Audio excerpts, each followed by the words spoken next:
Hello student, in this video we are going to discuss disadvantages of leasing. Under that, first is maintenance of the asset. So, whosoever is possessing the asset will be responsible to maintain the same. Here, the lessee remains responsible for maintenance and proper operation of the asset being leased. So, in addition to the rent decided, lessee has to bear this maintenance cost also. Next is limited tax benefit. So, mainly for entrepreneurs, government is offering good amount of tax benefit. In that circumstances, the entrepreneur will not have any added tax advantage if he is going for leasing, and not being able to get the benefit or get the advantage will be a disadvantage. Next is no ownership.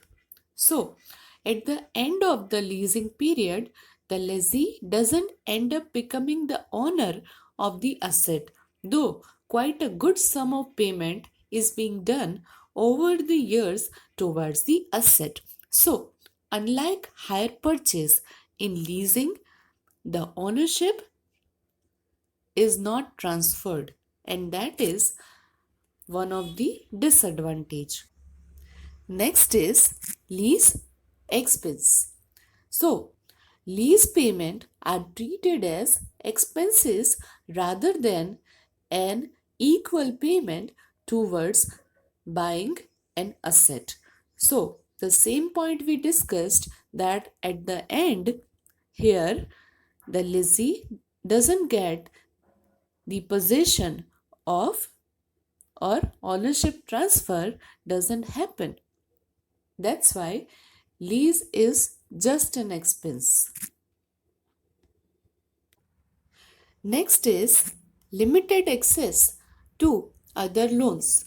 So, the investor in business like venture capitalist, angel investor, private equity, and including SEBI, they all are considering or treating long-term lease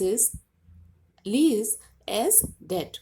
It might become difficult for a business to tap capital from any of these sources and raise further loans or other forms of debt from the market. The next is processing and documentation. Overall, to enter into a lease agreement is a complex process and requires thorough documentation and proper examination of an asset being leased. So, it is lengthy and tedious process. Next disadvantage is it is considered as debt. Although lease doesn't appear on balance sheet of a company, investors still consider long-term lease as debt and adjust their valuation of a business to include lease. That's why it is one of the big disadvantage. Eighth disadvantage is reduced return for equity holders. Let us see how. Given that lease expenses reduce the net income without any appreciation in value, it means limited return or reduced returns for an equity shareholder. In such a case, the objective of wealth maximization for shareholder is not achieved, because we all know that interest, the premium or rent being paid, are treated as interest in final accounts.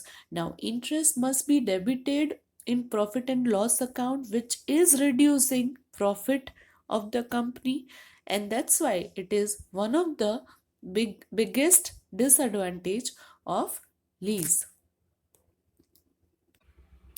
Next is limited financial benefits.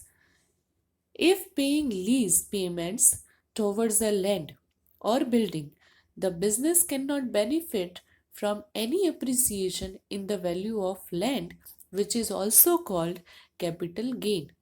The long term lease agreement also remains a burden on the business as the agreement locked and the expenses for several years are fixed.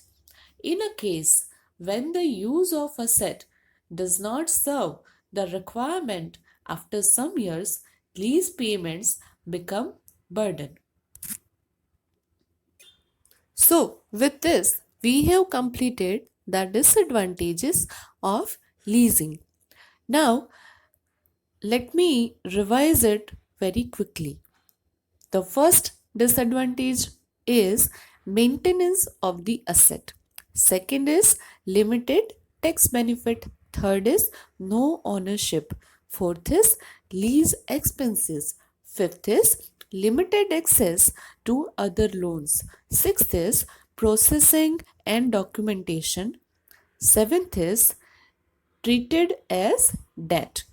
Eighth is reduced return from for equity shareholder.